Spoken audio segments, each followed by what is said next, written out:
Should German authorities use Palantir, the US-based AI software provider? Germany's domestic intelligence services reportedly say no.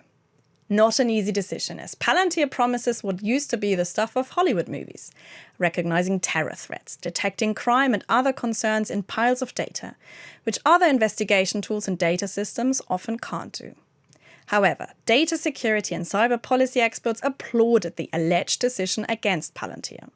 The software and its founder Peter Thiel have been criticized over business practices and his vocal political positions. So, lots to unpack, which we're going to do in this video with Dennis Kenji Kipka. He's a cybersecurity researcher who has followed the role of Palantir and its use by German authorities for a while now. I want to first talk with you about why Germany is no longer keen. So, Dennis, Germany's domestic intelligence service have decided against Palantir. At least that's according to media reports, since they've never gone on record with these decisions, they say themselves. But if it's true, they would not be alone, because the German chief of cybersecurity in the German military has been on record saying that Palantir is not an option for the German armed forces. I want to know from you, what do you make of this decision? Yeah, generally speaking, I would say Palantir has become a shorthand for a very specific procurement dilemma. So as you mentioned, on one hand, if it is known for powerful data integration and analytics capabilities for decades from now, and on the other hand, it raises questions about dependence on a non-European actor, vendor, very opaque system logic, and the handling of extremely sensitive state data. And the military context, the concern is, in my opinion, even sharper. So reports on the Bundeswehr Cyber Command highlight that one issue is not simply the software itself, but who operates it and who gets proximity to national data sets. So if industry personnel from the vendor, which is currently the case, are needed close to sensitive data environments, that can be difficult to reconcile with national control requirements.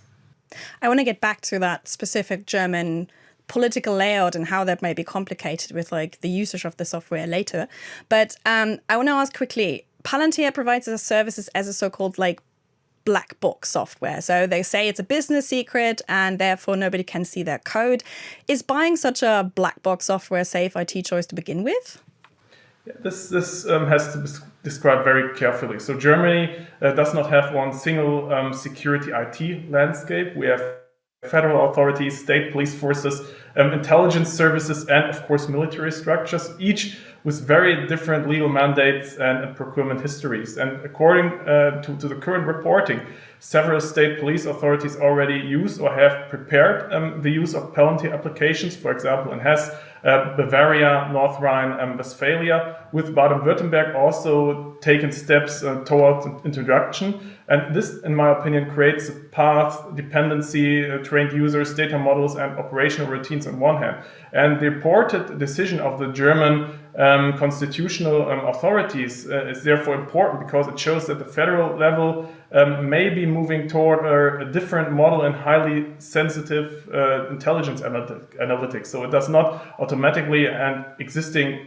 Palantir deployments, but it changes the benchmark for future procurement decisions also quite sharply, in my opinion. I mean, some German data protection activists have already brought several law cases against the use of Palantir in, for example, police investigations. How successful have these cases been, and has that helped or contributed to that sort of cybersecurity awareness around Palantir?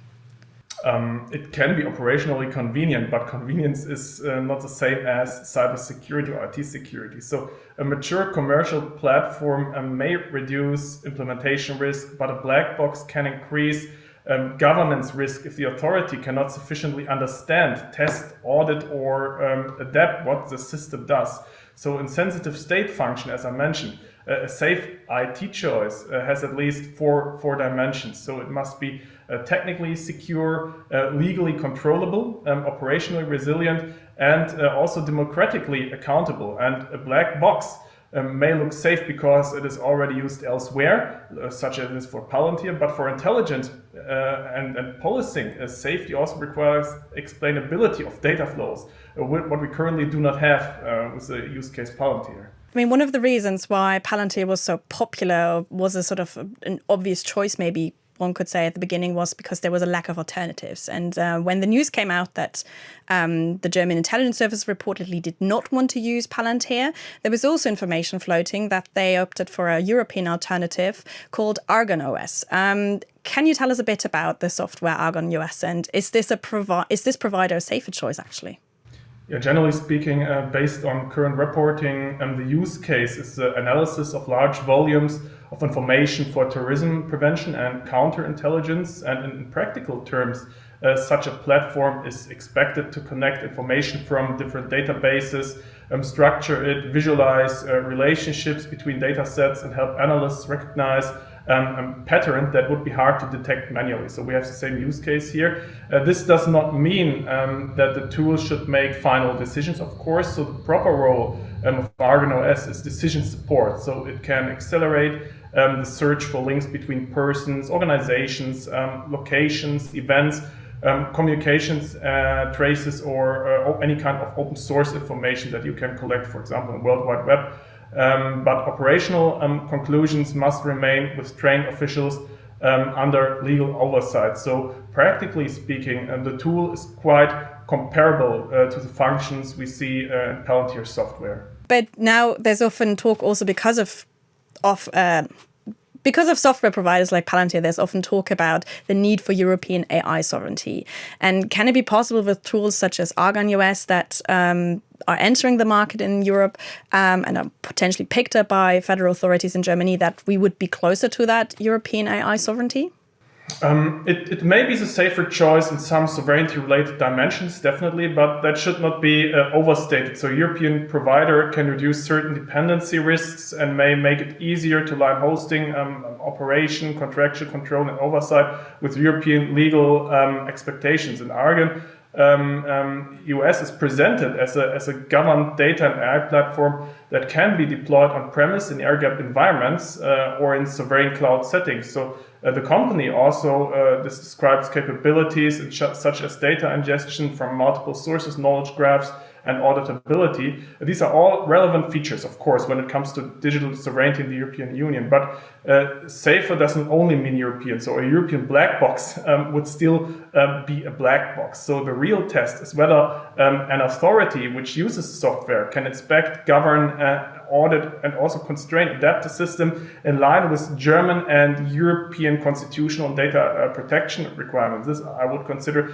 the most important thing when it also comes to European technology sovereignty, to decide what to use and in which cases to use the software. Coming back to what we discussed at the beginning, we talked about the alleged no from intelligence services here in Germany and the other criticism of the Palantir option. Yet there is a significant number of investigative authorities here in Germany that already use the software in some stages, Hesse, as you explained. And I want to know, is the decision by intelligence services in the military, supposedly by the intelligence services, increasing the pressure for authorities and states who already use Palantir to exit the software?